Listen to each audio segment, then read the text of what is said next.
May kasabihan ng matatanda sa mga liblib na baryo na ang mga nilalang na yumauna ay hindi na dapat pang ginagambala sa himlayan ng mga ito. Kaya marapat lang na irespeto at igalang natin ang pananahimik ng bawat nilalang sa mundo. Ikaw kaibigan, susuwayin mo ba ang kasabihang ito base lang sa iyong pansariling interes? Halika at samahan mo akong magbalik tanaw sa nakaraang buhay ni Pilo na hango sa kanyang tunay na karanasan. Taong 1968, Santa Ana, Cagayan. Noong mga panahong ito ay kasalukuyan akong nagsasaka sa aming maliit na lupain, kung saan puro gawaing pang-agrikultura ang pangunahing pinagkakakitaan ng aming angkan. Sa ganitong paraan lang umiikot ang aking buhay, gawa ng minana pa namin ang ganitong hanap buhay sa mga ninuno ng aking ama. Bagaman ito na rin ang kinagisnang kong pagkakakitaan, kung kaya naman pinagyaman ko ang lupang ibinigay sa akin ng aking ama. Noong una maayos naman ang lahat at paunti-unti ko itong pinaunlad sa pamamaraang alam ko. Naniniwala kasi ako na dito sa aming baryo basta masipag ka lang sa sarili mong sakahan, 100% hindi ka makakaranas ng gutom. Napakahalaga rin ng bawat sentimong kinikita ko rito sa sakahan sa tuwing dumarating ang buwan ng anihan ng palay at gulay. Dahil sa estilo ng aking pamumuhay, hindi maipagkakailang maswerte daw ang aking magiging katipan sa hinaharap ayon sa aking mga magulang. Bukod daw kasi sa masipag akong magtanim ng kung ano-anong binhi ng halaman na kapakipakinabang, may angking sinop rin ako pagdating sa paghawak ng sarili kong pera. Dagdag pa ng aking ama na maigi na raw ang may sarili akong ipon na pera kaysa umasa lang kung kani-kanino. Payo pa ng aking ina na sa estado ng aming pamumuhay, hindi lahat ng kadugo namin ay handang tumulong sa oras ng kagipitan. Ayon pa rito na ang pagiging responsableng lalaki na may sipag at dunong pagdating sa mga bagay-bagay ay hindi kailanman makakaranas ng gutom at pasakit sa buhay. Depende na lang raw ito kung sa papaanong paraan ko panghahawakan ang mga naiipong kong salapi. Ito ang tandaan mo, Pilo anak, sa mga biyayang tinatamasa natin ngayon. Walang masama kung tumulong ka sa mga kamag-anak nating hikaw sa buhay. Pero huwag mo rin kalilimutan na balang araw ay bubuo ka rin ng sarili mong pamilya. Kaya marapat lang na pag-ipunan mo ang kinabukasan ng iyong magiging pamilya. Tandaan mo anak, na kung minsan dumarating sa buhay ng isang tao na hindi lahat ng kamag-anak ay kamag-anak, hindi rin lahat ng kadugo ay kadugo na handang dumamay o magbigay ng tulong sa iyo sa oras na dapang-dapa ka na. At iyan ang katotohanan ng buhay natin sa mundong ito. Magkasunod na paliwanag ng Tatay Borek.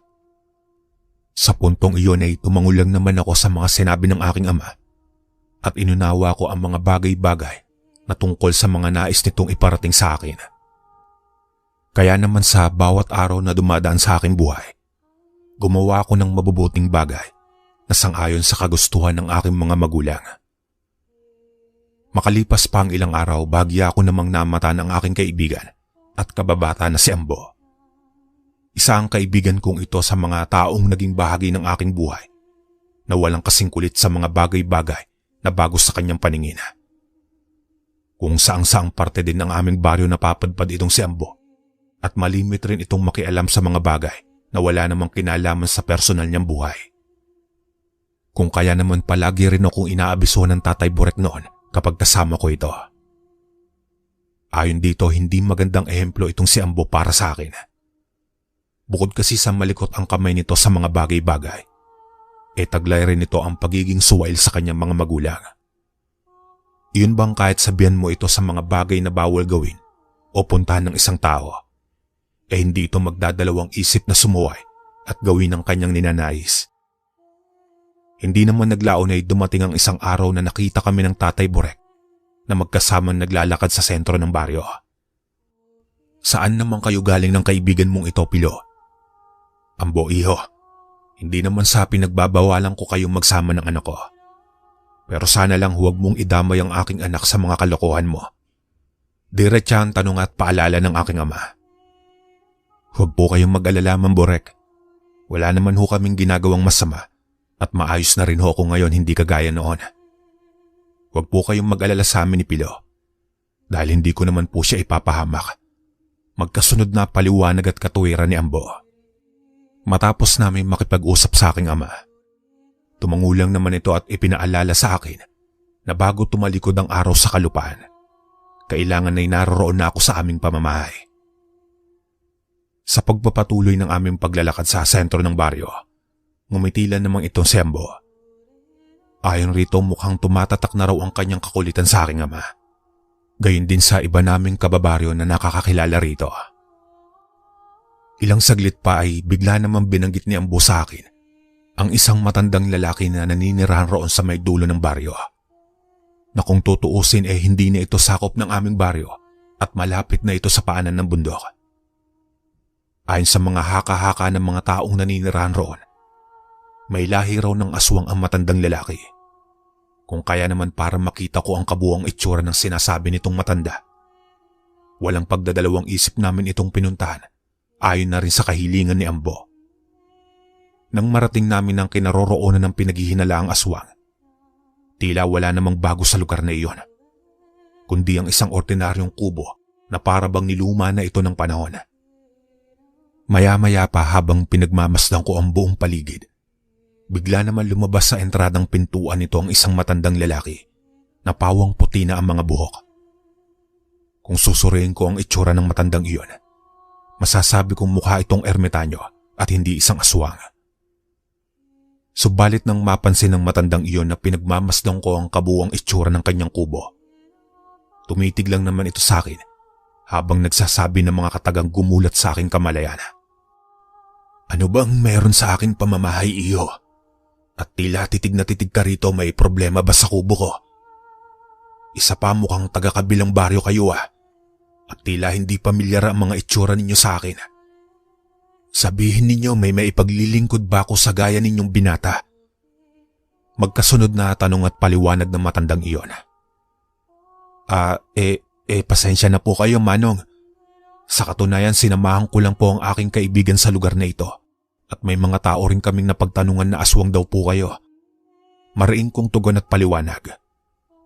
Nang marinig ng matandang iyon ang aking mga sinabi, tumawa lang naman ito sa akin habang sumagot ng mga katagang.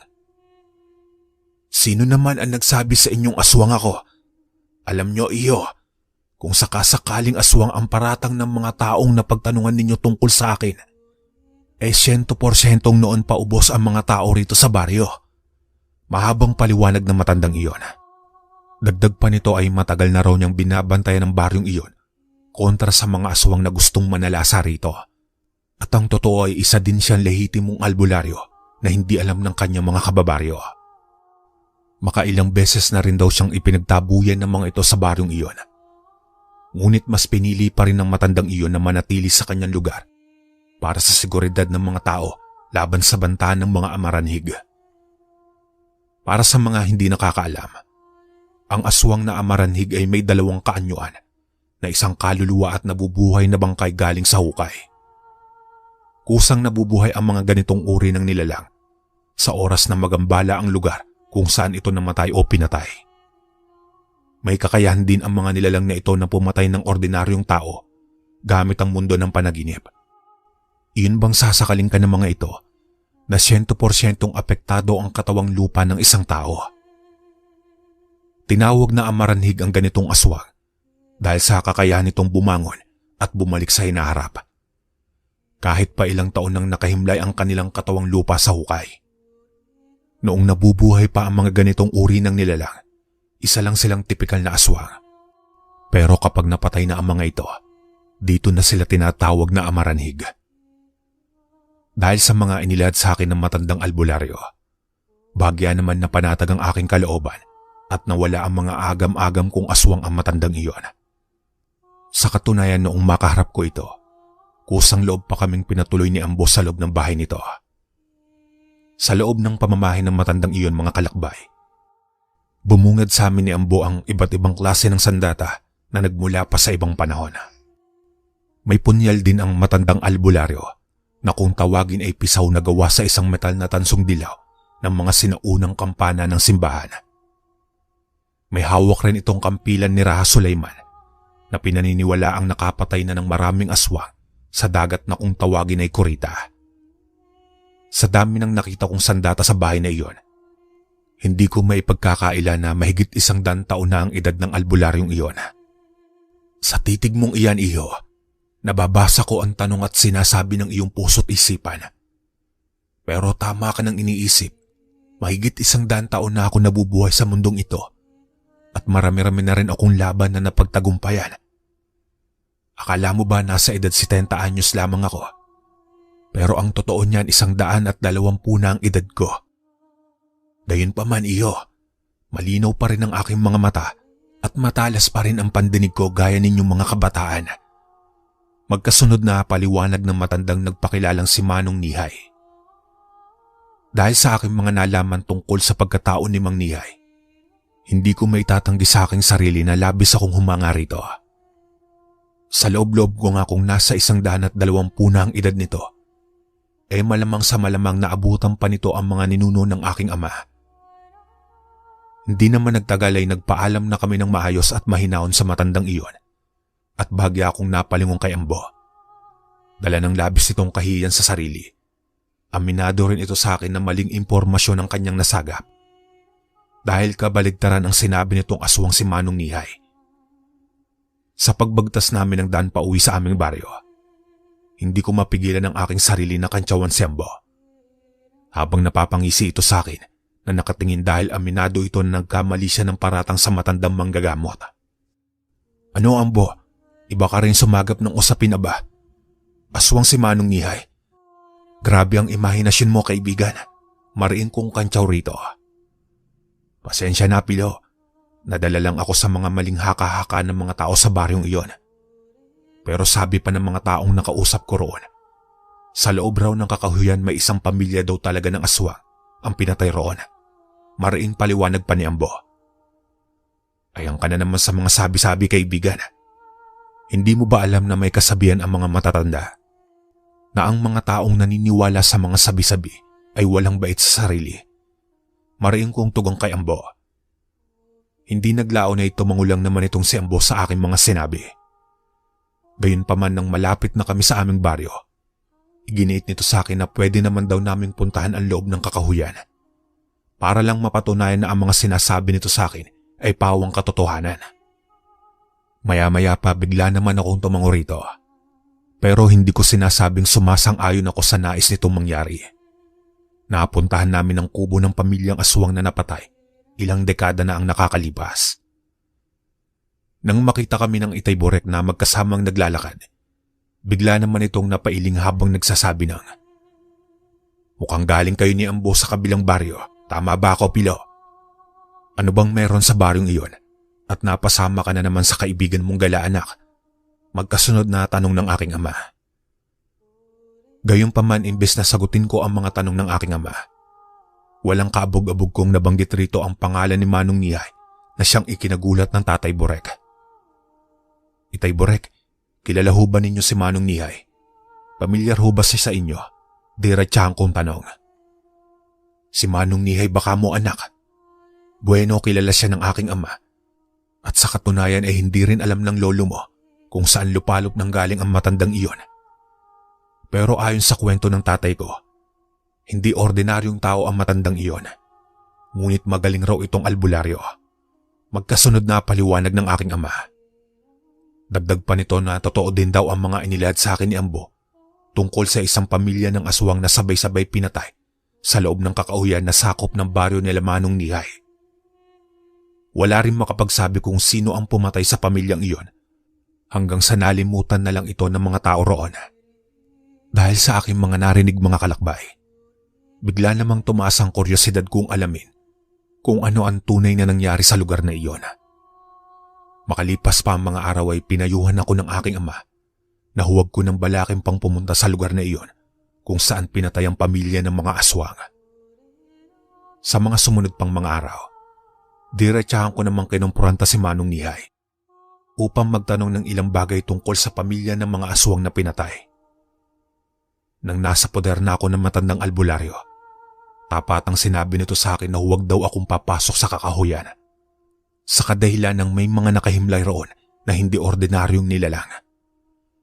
Paalala pa nito na ang mga nilalang na yumao ay hindi na dapat pang ginagambala. Dahil sa oras na magambala ang mga nilalang na iyon sa kanilang himlayan, magdudulot lang ito ng katakot-takot na problema. May ilang kababaryo rin daw itong si Manong Nihay ang nagtangkang pumunta sa lugar ng pamilyang iyon.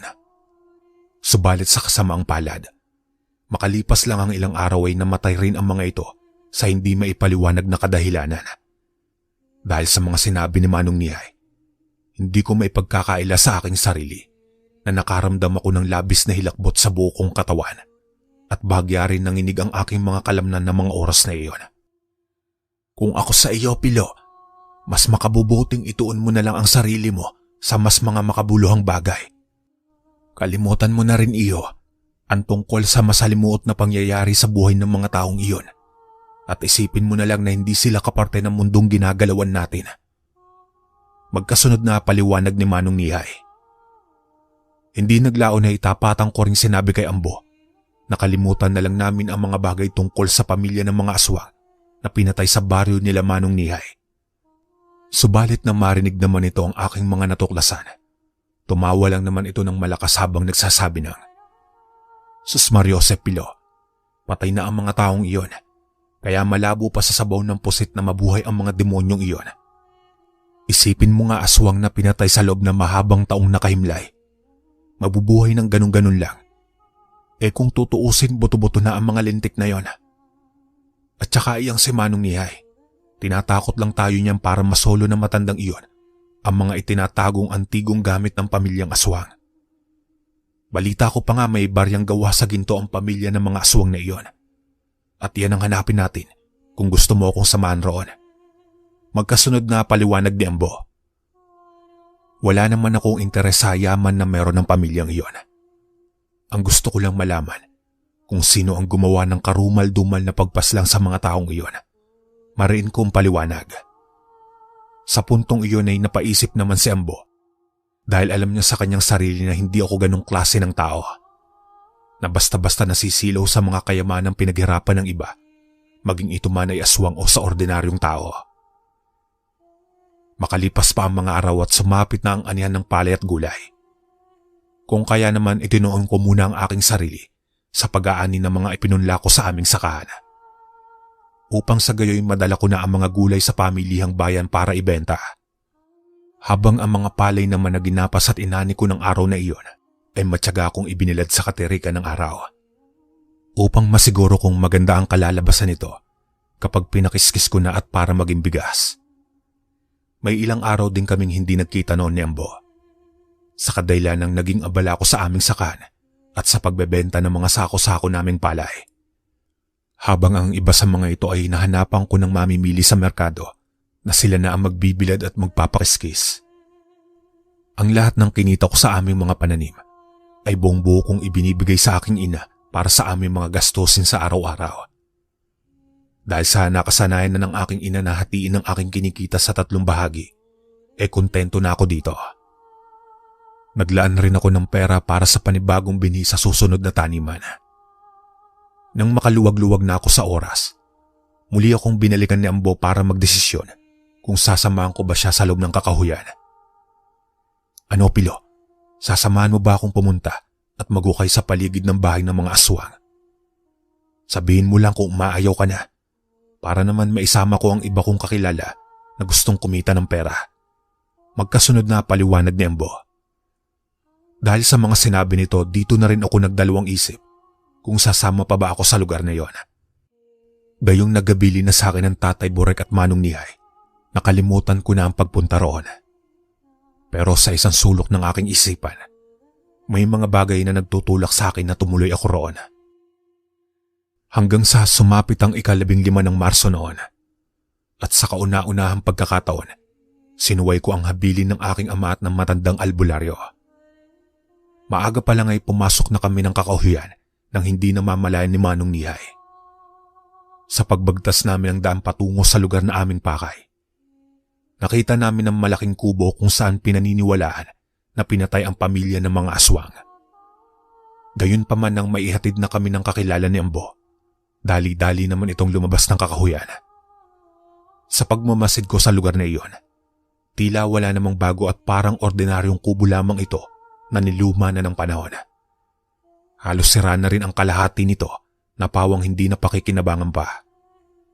Pero gaya ng aking inaasahan, nagkalat sa lugar na iyon ang mga lumang damit at mga antigong gamit sa pagluluto.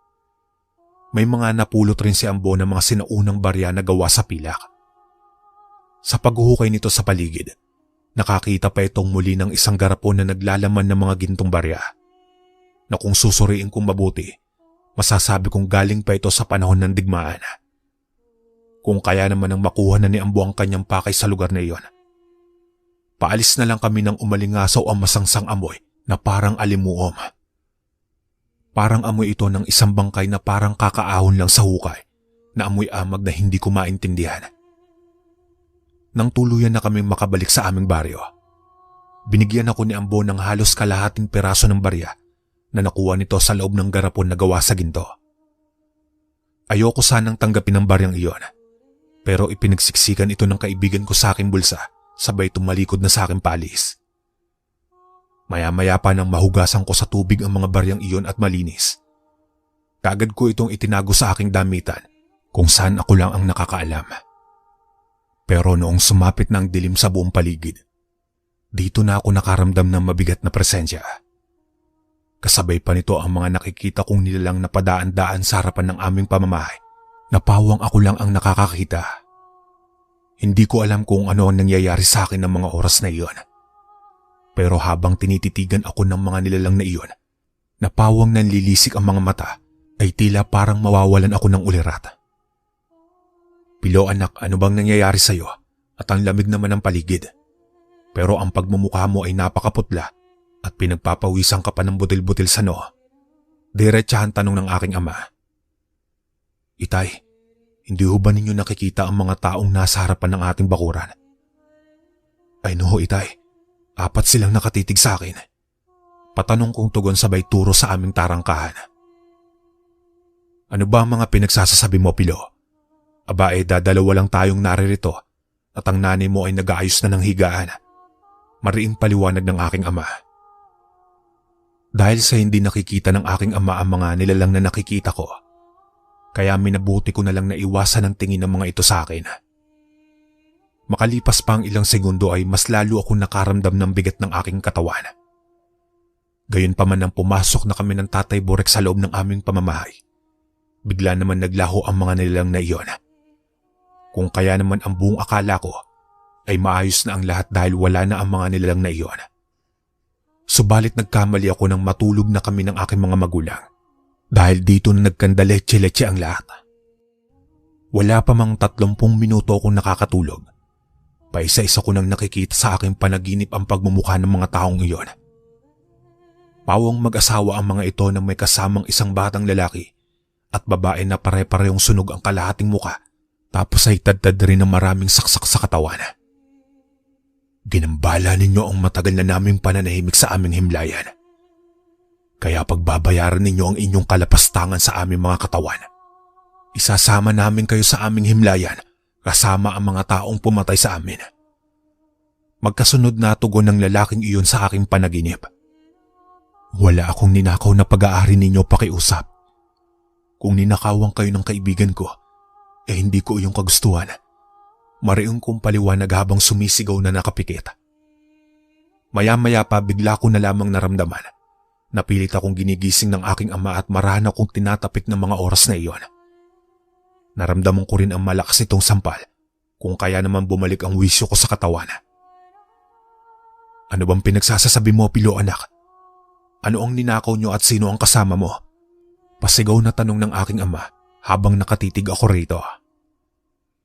Kinaumaganay na wala namang kaagad ang mabigat na presensya sa aking katawan at bumalik sa normal ang aking paghinga.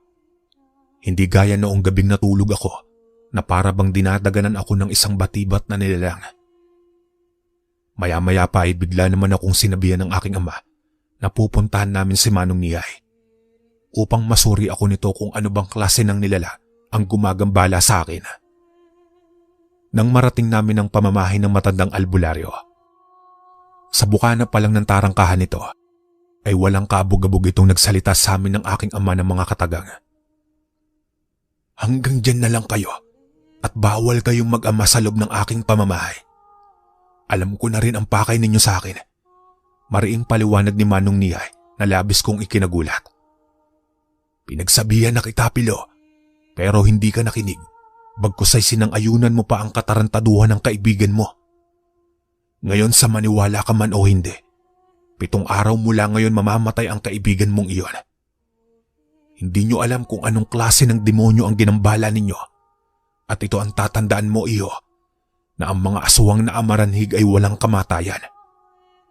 Paulit-ulit lang silang babangon sa kanilang himlayan dahil nagambala sila ng mga taong gaya ninyo. Pagkatapos ay kinuha nyo pa ang kanilang pag-aari. Kahit noong sila ay may katawang lupa pa, ganyan din ang gagawin nila sa isang tao. Isipin mo, iyo, kung ikaw na ordinaryong tao na nabubuhay sa panahong ngayon, hindi ba't ayaw mo rin pagnanakawan ka ng iba? Magkakasunod pang paliwanag ni Manong Nihay. Dahil sa mga inilahad ng matandang iyon, nakita kong kumunot ang noo ng Tatay Burek at napapailing ito sa akin. Kung kaya naman bago pa ako husgahan ng aking ama, iginiit ko rito na wala akong ninakaw na kahit ano sa bahay ng mga aswang. Pero tapatan ko ring sinabi sa aking ama at kay Manong Nihay na may ibinigay sa akin si Ambo na ilang piraso ng barya na gawa sa ginto. Nang marinig ito ng matandang albularyo, harapan akong pinayuhan ito na ibalik ko ang mga bagay na iyong kung saan ito nahukay ng kaibigan ko. Sinabi ko na sa iyo, Pilo, anak, iwasan mo si Ambo dahil hindi siya ang klase ng kaibigan na mapagkakatiwalaan. Tignan mo ang sarili mo, nalagay tuloy sa peligro ang buhay mo nang dahil sa katarantaduhan ng ibang tao. Pasensya ka na, anak. Alam kong wala ako sa lugar para manghusga ng tao. Pero kung buhay at kaligtasan mo na ang nakataya dahil lang sa katarantaduhan ng isang tao, manghuhusga talaga ako at sasabihin ko kung ano ang gusto kong sabihin dahil karapatan ko yon bilang ama mo. Magkasunod na paliwanag ng aking ama. Matapos mailahad ng aking ama ang kanyang mga saloobin, humingi naman ako dito ng kapatawaran. Pero ayon kay Manong Nihay, hindi titigil ang mga aswang na iyon hanggat hindi nila nababawi ang kanilang pag-aari at mamamatay ang dapat mamatay. Subalit ayon naman sa matandang albularyo, sa 7 araw ng kanyang binanggit, maaaring ako o si Ambulang muna ang dalawi ng amaranhig. Para maiwasan ko ang mga ito ay binigyan ako ng matandang iyon ng isang talandro na itali ko raw sa aking braso bilang proteksyon. Dagdag pa nito na hanggat nasa braso ko ang talandrong iyon, hinding-hindi daw ako magagambala at malalapitan ng mga aswang sa aking panaginip. Kung kaya naman kagad kong sinunod ang payo ni Manong Nihay at sinamahan ko ng taimtim na panalangin. Sa pagdaan pa ng mga araw habang hinahanap ng Tatay Burek si Ambo para maabisuhan itong ibalik ang mga kinuha nitong piraso ng gintong barya ng mga aswang, naging maayos naman ang tulog ko sa bawat gabing dumaraan. Isang indikasyon na hindi pa ako ang pakay ng amaranhig. Pero batid ko sa aking sarili na pansamantala lang ang nararamdaman kong kapanatagan. May panaka-naka pa rin akong nakikitang nilalang sa harapan ng aming bakuran na pawang isang pamilya na nanlilisik ang mga mata. Subalit kagad ding namang nawawala ang mga ito na tila ba nagbibigay lang ng babala. Subalit ang bulong ng mga ito sa aking isipan ay paulit-ulit kong naririnig na nagdudulot sa akin ng ibayong takot at panginginig ng kalamnan. Habang paulit-ulit na sinasabi ng mga ito ang mga katagang, ibalik ninyo ang mga ninakaw kung ayaw ninyong buhay ninyo ang maging kapalit ng mga gintong barya. Mariinggit ng boses na iyon. Makalipas pa ang ilang minuto ay bigla namang dumating ang Tatay Burek sa aming pamamahay. Nalulugo-lugo habang nakatingin sa akin na umiiling. Kasabay ang pagsasalita ng mga katagang hindi ko inaasahan ng mga oras na iyon. Pasensya ka na, Pilo, anak, pero hindi ko talaga makita ang kaibigan mo. At marahil nagpakalayo-layo na ito dala ang gintong barya ng mga aswang. Mariing paliwanag ng aking ama. Paano kaya iyon, Itay Burek? Kung ako lang ang magbabalik ng mga gintong barya, sa palagay ho ba ninyo mamamatay pa rin ako? Patanong kong tugon. Hindi ko alam, anak, kung ano mangyayari sa iyo. Pero mainam pa rin kung ibabalik lang natin ang iniwan sa'yo ni Ambo. Total hindi naman sa atin ang mga bagay niya iyan. Tugon na paliwanag ng aking ama. Sa nakalipas na 5 araw mula nang pumunta kami sa pamamahay ni Manong Niyay, muli namin itong binalikan dala ang kalahati ng gintong barya na nasa pangangalaga ko.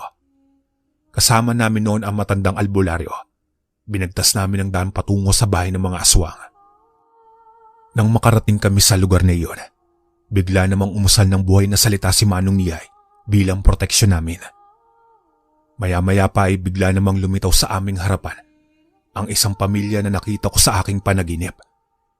Titig na titig ang mga ito habang nanlilisik ang mga mata. Makalipas pa ang ilang minuto ay bigla namang nawalan ng ulirat ang aking ama. Noong una ay inakala kong dala lang iyon ng takot dahil sa mga amaranhig. Ngunit nagkamali ako nang bigla itong bumangon at nag-iba ang boses habang nakatitig kay Manong Niyay. Hindi ka na dapat pang bumalik sa lugar na ito, Niyay. Dahil ang ama mo 10 ng iyong pamilya ang pumatay sa amin. Mariinggit ng nilalang na iyon sa katawan ng aking ama. Maaaring tama ka, kaibigan. Pero wala pa akong muwang noong panahong pinatay kayo ng aking ama na isang manggagamot. At kung ano man ang dahilan niya, iyon ang hindi ko alam. Mariing paliwanag ni Manong Niyay. Dagdag pa nito na inatasan lang siya ng kanyang yumaong ama na bantayan ang bahay ng mga aswang. Upang sa gayo hindi ito pagnakawan ng mga tao sa baryong iyon. Kaya naman labis rin ang aking pagsisisi nang sumama ako kay Ambo noong araw na pinagnakawan nito ang mga aswang. Subalit nang maibalik ko ang gintong barya ng mga aswang, dito na ako nilubayan ng mga amaranhig. Pero sa bawat araw na dumadaan, tanggap ko na sa aking sarili kung ano ang kahantungan ng buhay ni Ambo. Kaya naman nang sumapit ang itinakdang araw na ibinigay ni Manong Niyay, nabalitaan na lang ng aking ama na pumanaw na si Ambo. Ayon sa mga kapatid nito, bago iyon namatay, marami daw itong nakikitang nilalang na paikot-ikot sa kanilang pamamahay na tanging siya lang ang nakakakita. Dagdag pa ng isang kapatid ni Ambo na inabutan na lang itong namatay ng dilat ang mga mata at punong-puno ng dugo ang bunganga. Na tila ba hinalukay ang laman loob nito sa katawan kaya sumuka ng buong dugo. Kung kaya naman magmula nang mamatay ang kaibigan ko sa hindi maipaliwanag na kadahilanan. Nasundan pa ito ng 2 kapatid ni Ambo na kapwa pareho na kanyang ikinamatay. Ayon pa sa mga nasagap na balita ni Tatay Burek na ang mga kapatid na iyon ng aking kaibigan ay napasahan din ito ng mga gintong barya ng aswang. Ngayon, Pilo anak, nakita mo na ang naging resulta sa mga taong naghahangad ng labis sa kayamanang pag-aari ng iba. Kaya nagpapasalamat ako sa Diyos anak dahil hindi mo naisipang ibenta sa merkado ang mga gintong barya ng amaranhig. Magkasunod na paliwanag ng aking ama. Pero alam niyo ba kahit ilang taon na ang lumipas, hindi ko makakalimutan ang mga kwento ni Manong Niyay tungkol sa mga aswang na amaranhig. Tumatak rin sa aking isipan ang mga payo ng aking ama noon na huwag kong pag-interesan ang mga bagay o yaman na pinaghirapan ng iba. Hanggang dito na lang po ang aking kwento mga kalakbay. Maraming salamat.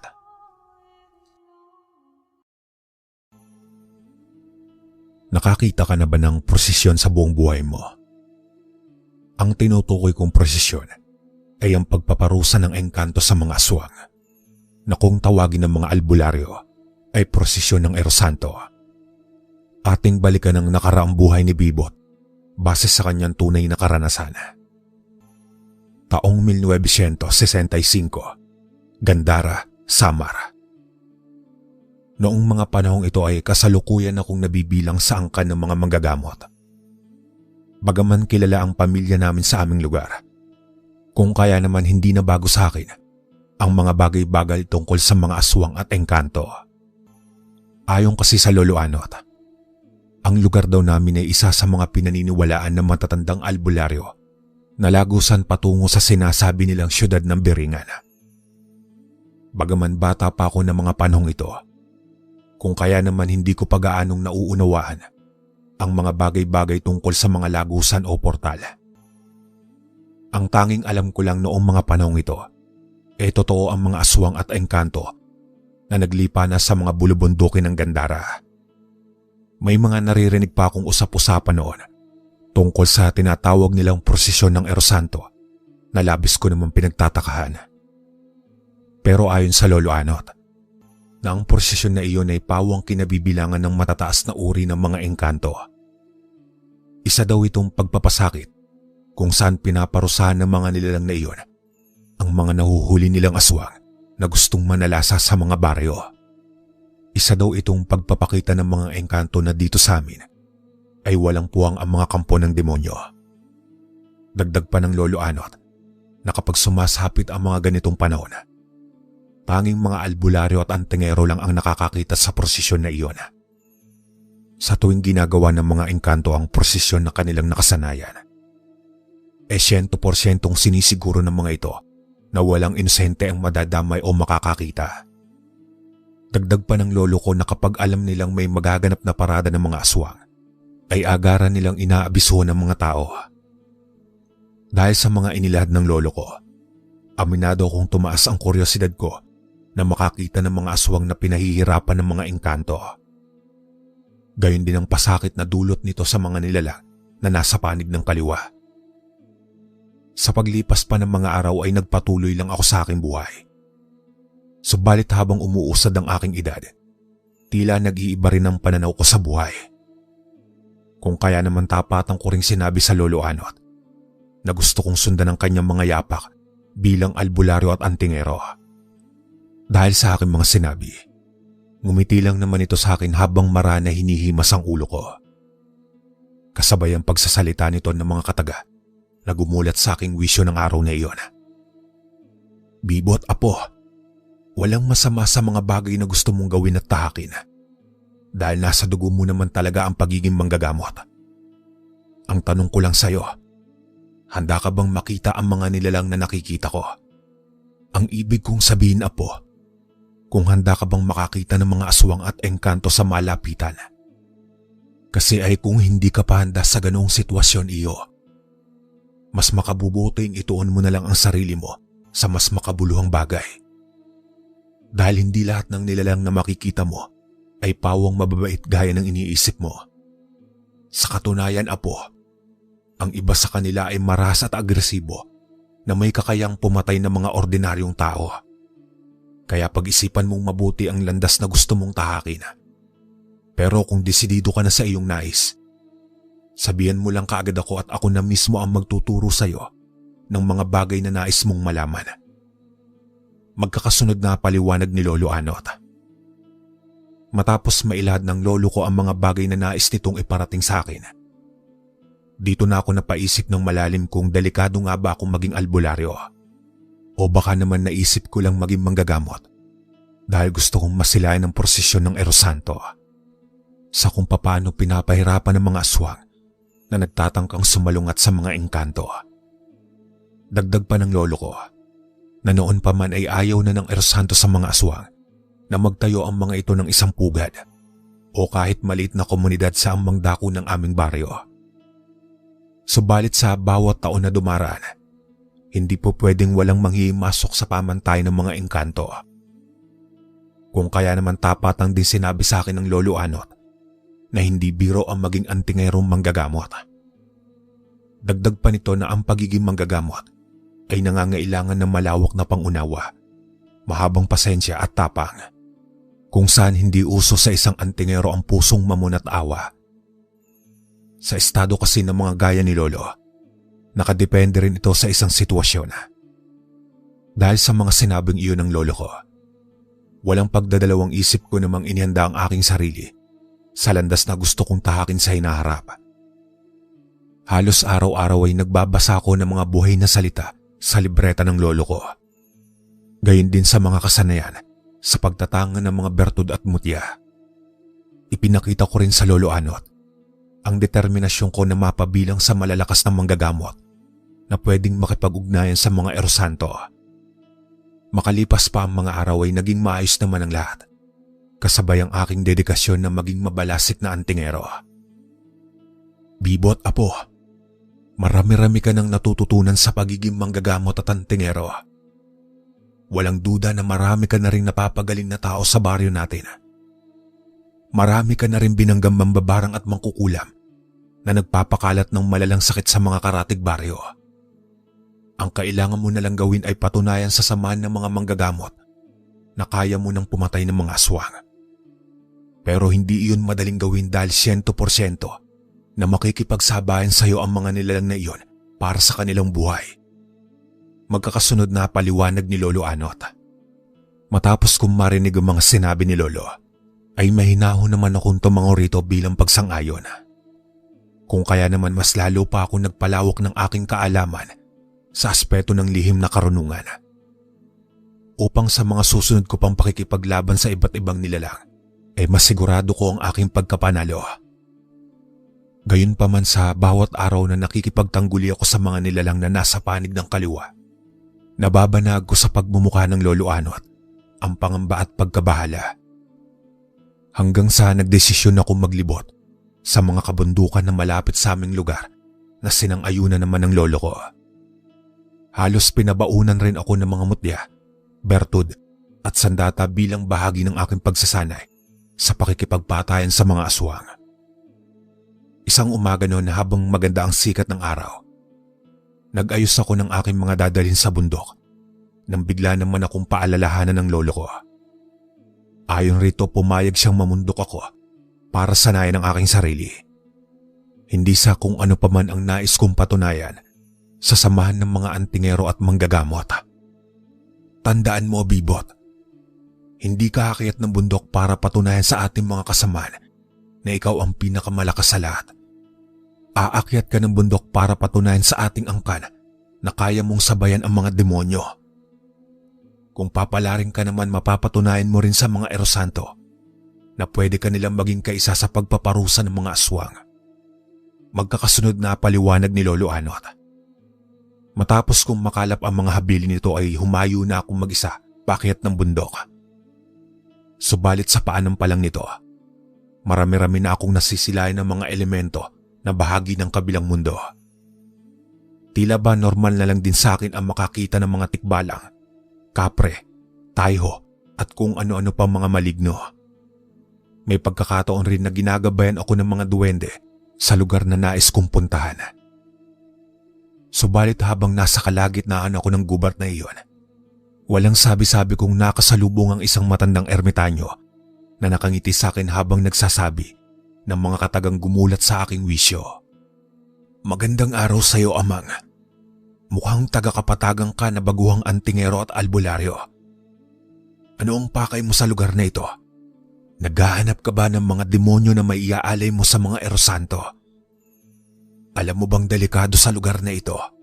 Dahil pinamumugaran ito ng mababangis na nilalang at halangang kaluluwa. Napakaswerte mo nang abuti ng 5 araw sa bundok na ito. Magkakasunod na paliwanag ng matandang iyon habang humahagalpak ng tawa. Maya-maya pa paglagpas ng matandang iyon sa aking kinatatayuan, naramdaman ko ang presensya nito na hindi iyon isang ordinaryong ermitanyo. Marahil ikinubli lang nito ang kanyang sarili sa wangis ng pagiging isang ermitanyo. Sa marahang pagpiling ng aking leg, bigla naman akong napatras ng tumagos ang matandang iyon sa isang matayog na puno ng balagon. Kung kaya naman aminado ako sa aking sarili, na bahagya akong ginapangan ng hilakbot sa bukong katawan. Makalipas pa ang ilang minuto, napansin ko na lang na may 5 oras na pala akong paikot-ikot sa masukal na kakahuyan ng gubat. Kaya naman sa tuluyang pagtalikod ng araw sa kalupaan, dito na ako nakaramdam ng iba't ibang presensya. Higit sa lahat ng bumalot ang dilim sa buong paligid na nagpakaba naman sa akin. Habang tanglaw ko ang maliit na apoy sa buong paligid ng kakahuyan, ganun na lang din kahigpit ang hawak ko sa aking sundang. Kasabayang kung ano-ano ng huni ang naririnig ko habang patuloy na lumalalim ang gabi, na sinasabayan pa ng mga pag-angil na tila ba napakalapit lang ng mga nilalang na iyon sa kinaroroonan ko. Sa paggalaw ng mga puno, nahipa ng malamig na hangin ang aking mga mata. Kusa naman itong pumikit sa labig ng paligid. Ilang minuto pa ang lumipas, bigla naman akong ginising ng isang matinis na boses habang may mga kamay na tumatapik sa aking balikat. "Gising, binata! Gumising ka!" Pabulyaw na gising ng taong iyon. Sa marahang pagmulat ng aking mga mata, tumambad sa akin ang mga nilalang na may dilaw na mata. Habang nakapalibot ang mga ito sa aking hinihigaan ng mga oras na iyon, walang paligoy-ligoy akong tinanong ng mga ito kung ano at sino ako. Gayunpaman nanatili lamang akong walang imik habang nakatitig sa mga ito. Pero sa pagsulyap ko sa likuran ng mga ito, nasipat ko ang mga apat na nilalang na nakagapos, na tila ba nabihag ng mga ito at nanlilisik ang mga mata na animoy magliliyab sa kapulahan. Kung kaya naman napagtanto ko sa aking sarili na marahil ang mga naririnig kong pag-angil ng pagmamakaawa bago ako nakatulog ay galing sa mga nilalang na nakagapos. Sa isip-isip ko nga kung hindi ako nagkakamali, ang mga nilalang na nasa aking harapan ng mga oras na iyon ay pangkat ng Erosanto. Sino ka at ano ang pakay mo rito sa bundok? Hindi mo ba alam na teritoryo namin ang lugar na ito at bawal rito ang mabababang uri ng mga tao? Malapit na naming isagawa ang prosesyon ng Erosanto. Ang mga nakikita mong nakagapos ay pawang mga aswang na nahuli naming nananalasa at nagtatayo ng pugad. Ngayon, binata, uulitin ko ang tanong sa'yo at kapag wala akong narinig na magandang sagot mula sa bibig mo, papatayin kita kasama ng mga demonyong ito. Magkakasunod na paliwanag ng lalaking may dilaw na mata, sabay turo sa mga aswang na kanilang bihag. Subalit bago pa man ako magsalita, nakita ko na ang tatlong nilalang na may nanlilisik na mga mata habang pasugod sa mga ito. Kaya naman dali-dali akong tumindig sa kinauupuan ko, sabay hawi sa mga engkanto. Laking gulat din ng mga ito nang undayan ko ng saksak ang mga nilalang na iyon. Dala naman ng labis na pagkabigla, ay pinanood lang ako ng mga engkanto habang patuloy akong nakikipagpatayan sa tatlong aswang na nagtangkang sumalakay sa kanila. Nang tuluyan kong mapatay ang mga aswang na iyon, naisip kong marahil sinundan ng mga ito ang mga engkanto para iligtas ang kanilang kasamahan. Dahil sa aking ginawa, bagya namang napangiti ang pinuno ng mga nilalang. Ayon sa mga ito, hindi nila lubos akalain na lakas loob kong susugurin ang mga aswang sa ganong sitwasyon. Kahanga-hanga ang ipinamalas mong katapangan, binata, at isa ka pang antingerong manggagamot. Kung hindi ako nagkakamali, malamang sa malamang taga-kapatagan ka, patanong na bati ng nilalang na nagpakilalang si Ero. Ang mga kagaya mong antingero ang kailangan namin. Bukod sa buwang loob mo, wala ka rin takot makipagsabayan sa mga aswang. Ngayong gabi masasaksihan mo ang prosesyon na hindi mo pa nasisilayan sa buong buhay mo. Ang pagpapasakit namin sa mga demonyong aswang. Magkakasunod na paliwanag ni Ero. Sa isang kisap mata lang bigla namang kaming napunta sa ibang baryo. Nasa tansya ko mga 10:00 na ng gabi. Subalit ang mga kalalakihan sa aming lugar na nagtatangan ng lihim na karunungan at agimat ay gising na gising pa. Sa puntong iyong ginamitan ng sabulag ni Ero ang mga aswang upang hindi ito masilayan ng ordinaryong tao. Habang nakihilera ang mga ito na may suot sa ulo ng baging at puno ng matutulis na tinik. Maya-maya pa pinalakad na ito ng mga engkanto habang walang puknat na pinaghahampas ng latigong baging mula sa puno ng balagon. Sa aking nasilayan, ngayon lang ako nakakita ng mga aswang na umaatungal at umiiyak habang nagmamakaawa. Buhayin niyo lang kami. Pangako lalayo na kami sa lugar na ito. Parang awa mo na, Ero. Wala namang kaming kasalanan sa mga engkanto. Bakit ninyo kami ginaganito? Magkasunod na paliwanag ng mga aswang. Buhayin, walang kasalanan. Noon pa man pinagbawalan ko na kayong magtayo ng pugad sa lugar na ito. Dahil ang Gandara ang pangunahin naming daan papunta ng Biringan. Ngayon dahil sa pugad ng mga demonyong gaya ninyo, nabulabog ang natural na tahanan ng mga kalahi naming engkanto at pinatay ng ibang kalahi ninyo. Pero wisyo ang dala ninyo sa mga ordinaryong tao sa mga baryo at sa mabababang uri ng mga engkanto na gustong makasalimuha sa mga tao. Magkakasunod na paliwanag ni Ero.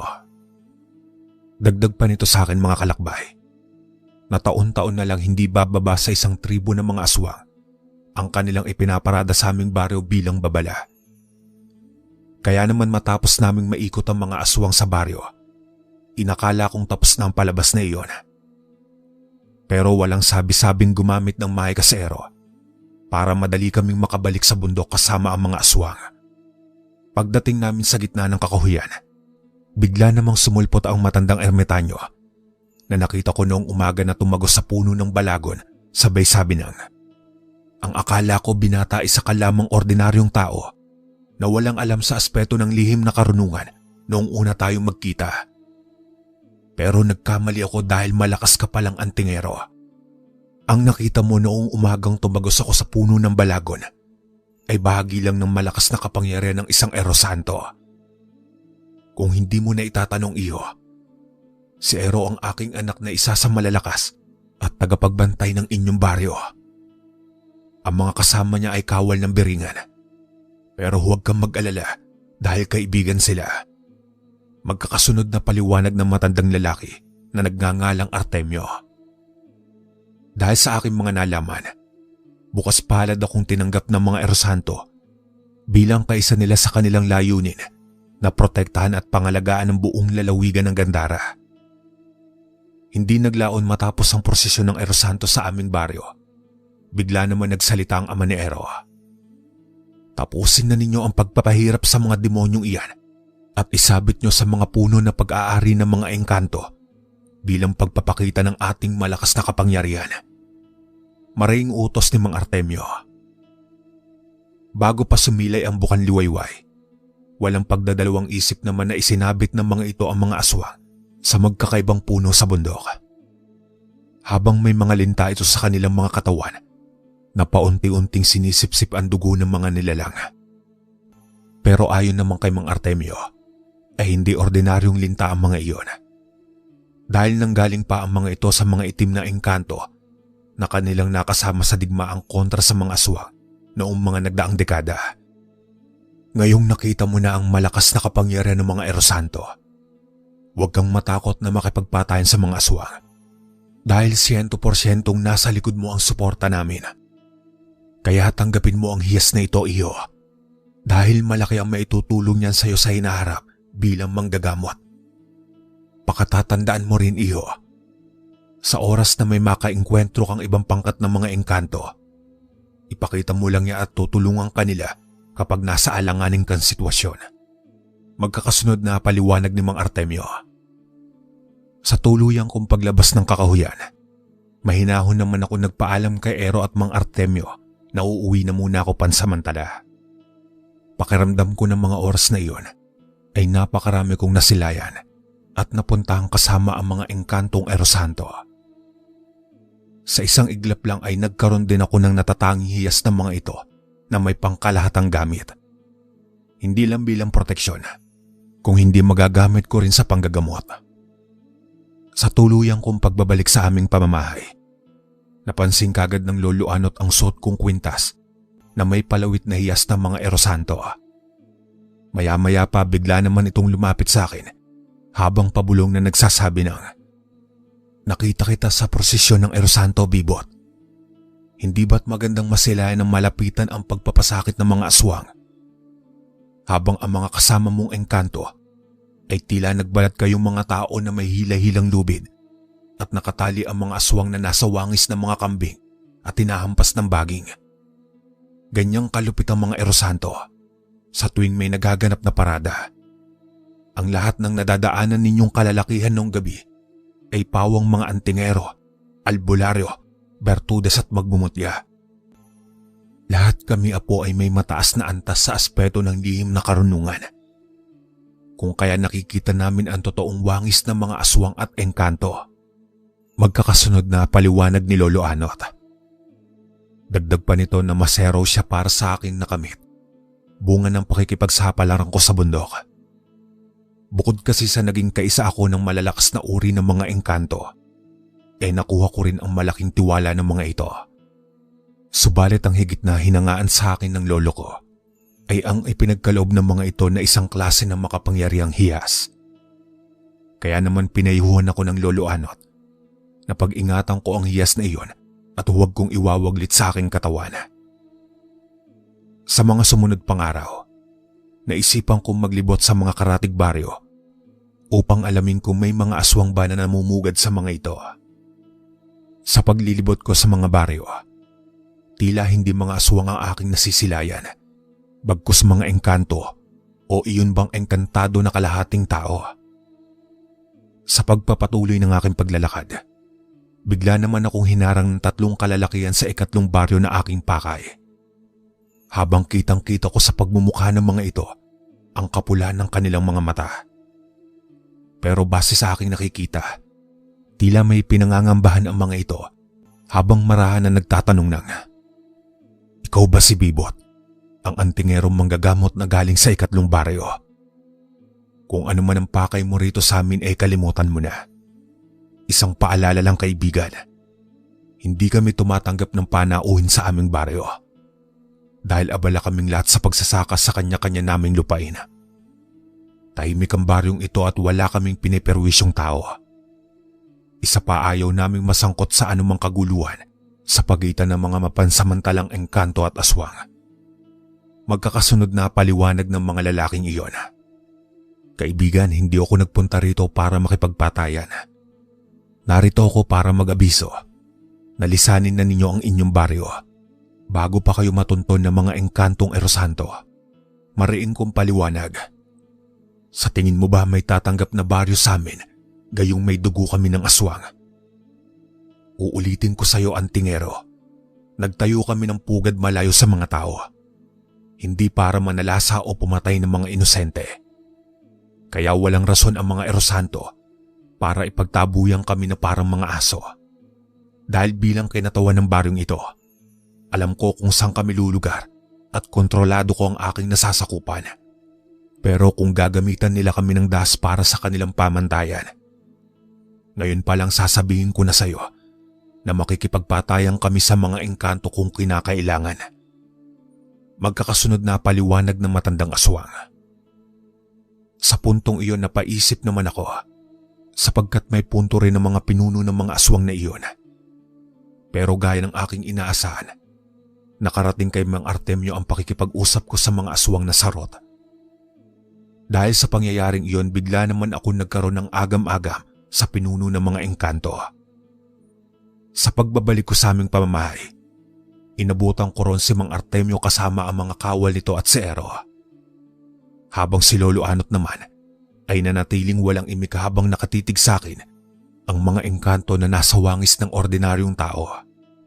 "Kamusta ka na, Bibot?" Nabalitaan ko sa mga elemento na may natuklas ang kampugad ng mga aswang na sarot. Ang tanong ko lang ay kung bakit hindi mo ito ipinaalam sa amin bilang kaisa mo. Nagbago na ba ang pananaw mo at nagiging matimbang na sayo ang mga aswang? Magkasunod na tanong at paliwanag ni Mang Artemio. Dahil sa inilahad ng matandang engkanto, mahinahon naman akong nagpaliwanag rito para sa saloobin ng mga aswang. Harapan ko ding sinabi dito ang lahat ng aking nasilayan sa baryong iyon na pinatotohanan naman ng Lolo Anot habang nagsasabi ng, "Mawalang galang na mahal na Erosantong Artemio. Totoong lahat ang sinasabi ng aking apo na tahimik ang mga aswang na iyon at ni minsan wala silang naitalang pagsalakay sa mga baryo. Puro paghahanap buhay lang ang ginagawa ng mga ito at hindi rin sila kumakain ng karne ng tao. Sa katunayan, minsan ko na rin silang naging katuwang sa pagtugis ng ibang lahi ng aswang noong kabinataan ko. Sang-ayon rin ako sa sinasabi ni Bibot. Nahayaan natin silang mamuhay ng normal gaya ng mga tao. Isipin ninyo kung lulusubin ng mga erosanto ang kanilang pugad. 100% maraming inosente ang madadamay. Sigurado din po ako, mahal na Erosanto Artemio, na makikipagpatayan ng mga aswang na iyon hanggang sa huli nilang hininga para panindigan ang kanilang prinsipyo na wala silang piniperwisyong tao." Magkakasunod na paliwanag ni Lolo Anot. Nang marinig naman ni Mang Artemio ang mga inilahad ng lolo ko, walang kaabog-abog nitong ipinag-utos sa kanyang mga kawal na bantayan ang pugad ng mga aswang na sarota. Maya-maya pa ay bigla naman akong inakbayan ni Mang Artemio at tinitigan sabay ngumiti sa akin habang nagsasabi ng mga katagang gumulat sa aking wisyo ng mga oras na iyon. "Akala ko noong una kitang makita, Bibot, halang rin ang kaluluwa mo. Pero nagkamali ako dahil kahit pumapatay tayo ng mga aswang at pinuporsisyon ng mga ito, may busila ka pa ring puso. Noong kabataan ko bilang erosantong engkanto, sinubukan ko rin mamuhay ng normal kasama ang mga ordinaryong tao at mga aswang. Pero napagtanto ko sa aking sarili na hindi pala lahat ng aswang ay demonyo. Hayaan mo bilang pinuno ng mga erosanto, bibigyan natin ng pagkakataon ng mga sarot na mamuhay ng normal gaya ng mga tao.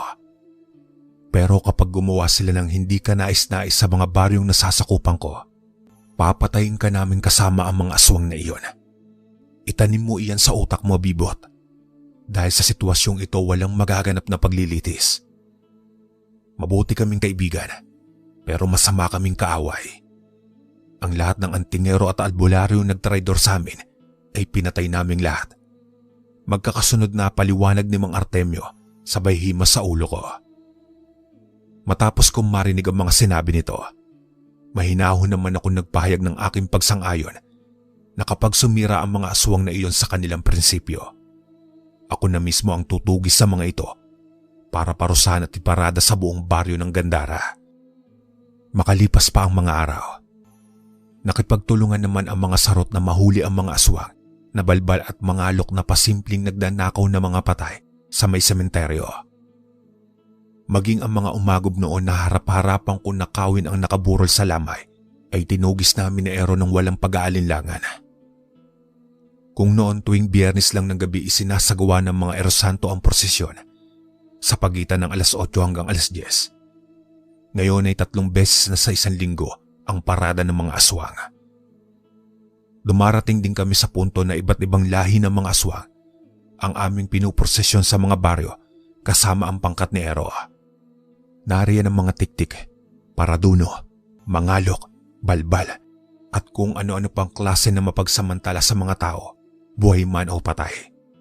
Pero alam niyo ba, ang pinakamalaki naming aswang na isinalang sa prosesyon ng Erosanto ay ang kumaw na kalahating aswang at halimaw na kumakain ng mga bata. Nahuli namin ang nilalang na iyon sa isang yungib habang may pinupulutan na daliri at braso ng isang walang kamuwang-muwang na batang katutubo. Kung kaya naman sa galit noon ni Mang Artemio sa nilalang na kumaw. Matapos namin itong iparada sa mga baryo, doon ko rin nakita ang bangis ng isang matandang erosanto nang pagpira-pirasuhin nito ang aswang na iyon. Dahil sa bangis ng erosanto sa pagpaparusa ng mga aswang, nalaman ko sa pangkat ng sarot na nagsilikas na ang iba't ibang lahi ng aswang sa mga bulubundukin ng Gandara. Kung noon ay talamakang nakawan ng patay sa mga sementeryo at lamayan, ngayon kahit walang bantay ang mga ito, nasisiguro na namin ang kaligtasan ng mga yumao. Sa pagdaan pa ng mga araw, kusa namang nagpasama sa akin si Mang Artemio at Ero papunta sa pugad ng mga sarot. Subalit sa pagdating namin sa lugar na iyon, bagya naman nagkaroon ng tensyon. Ano ang pakay ninyo sa amin, Artemio? Kilala kita bilang berdugo ng mga aswang. Wala kaming atraso sa inyo at wala kaming piniperwisyong tao. Patanong na bati ng matandang sarot. Maghunos dili ka, Arturo. Hindi kami nagpunta rito para makipagpatayan o makipag-ubusan ng lahi. Narito kami bilang kaibigan at nagpapasalamat ako sa tulong ninyo. Nakakaawa man ang mga aswang na isinalang namin sa prosesyon ng Erosanto. Pero kailangan namin gawin kung ano ang nararapat para sa kapakanan ng marami. Magkasunod na tugon ni Mang Artemio. Awa. Bakit kami ba naawa sa mga kapwa naming aswang? Tandaan mo, Artemio, marapat lang sa kanila ang bitayin. Dahil sa dami na ng biniktima nilang tao, bata man o matanda, buhay man o patay. Kaya huwag mong hayaang bumaba ang respeto ko sa mga Erosanto kung pakikitaan mo ng awa ang mga aswang na iyon. Dahil baka hindi na berdugo ang itawag sa iyo, Artemio. Magkasunod na paliwanag ni Mang Arturo. Hindi naman naglaon mga kalakbay. Nagpatuloy naman ang pakikipagtulungan ng mga sarot sa pangkat namin ni Ero.